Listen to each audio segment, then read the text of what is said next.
A common question I get often is, how do I work with fear? And again, before we go into the how do I work with fear, I'm going to invite you to take the backward step, to put yourself into the shoes of God, to the perspective of God. And just to imagine, well, what does fear teach human beings? So if it's real life fear, it teaches us to run or to fight or to avoid pain. And by real life fear, I mean an actual fear. The possibility of actually being hit, actually being harmed. But 90% of fear is just psychological fear. It's imagined fear. We're afraid of what someone will think, or how they will perceive us, or we're afraid of something that may happen in the future, maybe, but most likely not. We're afraid because something happened in the past and we're projecting it onto the future. And so if it's not a real life fear, like an actual possibility, I'm going to encourage you to take the backward step, to unhook from the repetitive OCD-like thinking, where you fixate on the fear and repeat it again and again. You have to step back out of the thinking mind. And again, connect deep into your heart, deep into your lower belly. Deep, full belly breaths. Next thing you do is you feel your feet touching the earth. Again, you're pulling your consciousness down out of your head, because so much fear is imagined. Bringing your conscious awareness into your belly, your pelvis, your legs, your feet.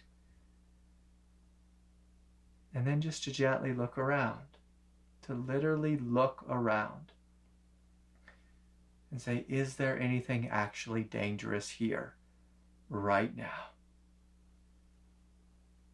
Is there anything actually dangerous here right now? And so I'm going to invite you to stay in the Zen-like reality of now, this moment. So most of you will be in your room, in your car, and just to notice, if you're outside, that there is no actual danger right here, right now. Most fear is imagined. If there is actual danger, then you leave. You leave, or you set a boundary, or you fight if you have to. But most of us, we're not actually facing anything real. If you are, you leave. But if it's just a psychological fear, I'm going to invite you to breathe, to feel, to connect to the earth, to come into the present moment, in this Zen-like reality. And notice, I'm okay. I am okay. It can even be helpful to say this. I am okay. I am okay. The thing in my head that I'm imagining, it's not actually happening. I am okay. And so we're breathing this in again. Deep, full belly breaths. You may place a hand on your heart, a hand on your belly. Feeling your feet connected to the earth. Feeling a quiet strength in your spine and your belly. And just breathing in this gentle mantra, I am okay. I am okay. Deep, full belly breaths. I am okay. I am okay. So you're feeling the peace of this room, the peace of this moment. If you're out in nature, peace of the vast, huge sky. And you're noticing, I am okay. 99.9% of the time, we are walking around in this immense peace, this immense, gentle, silent peace. And so I'm going to invite you just to breathe this in, along with this mantra, I am okay. So you're connecting to the peace of this moment. You're connecting to the gentle freedom, radiance which is here. You're connecting to the quiet ground and the nurturing support of the earth below your feet.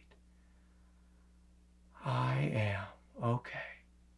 And then you may find the mind may say, but what about I am okay? But what if? And you just say, stop. I am okay. But how about stop? I am okay. So we're not touching any of the thoughts in the mind. Any of the thoughts that come forward and try to rehook you in again. Come back to your breath. You come back to the direct experience of peace in this moment. The direct experience of spaciousness. The direct experience of this gentle radiance and support. Quiet support from the earth itself. I am okay. And again, you may breathe in this way for a minute, for 10 minutes, for 15 minutes. For most things, after 5 or 10 minutes of breathing deeply, staying with your experience, connecting to the peace, whatever illusion of fear arises, eventually it will pass after 5, 10, 15 minutes. Now, some of these things that we struggle with, they may come back in a very intense way. If we have trauma connected to our fear, we're placing a hand on our heart, a hand on our belly, and we're breathing into the one who's been traumatized, gently comforting her, comforting them. And you sit with them like a child as long as it takes. It may take 10 minutes, 15 minutes, it may take an hour, it may take 2 hours, it may take 10 hours, it may take a couple of years. But if we want to heal deep-rooted trauma connected with pain, anger, or sadness, we have to breathe, feel, and hold this place within us that feels stuck in the pain. And so we're breathing in, breathing out. It's okay. I am okay. It's okay. I am okay. Soothing the body, reprogramming the body if it gets stuck in the loop of fear. Breathing, feeling, opening, and experiencing. And as a tremendous act of love, we do this as long as it takes. And so back to that question in the beginning when I said, if you take the backward step, and just imagine, why does God allow such a thing as fear? What is this fear here to teach me? One, if there's actual danger, it teaches me to leave. But if it's psychological danger, when we face fear, when we breathe into it, we connect to the ground of being, the immense okayness, the tremendous peace which is eternally here. And so it invites us to shift away from mind and into this present moment where peace is. And you begin to wake up and see fear is not the greatest force in the universe, but love, but peace, this immense okayness is the biggest force in the universe. And so when you face an overwhelming emotion and you breathe into it, you face it,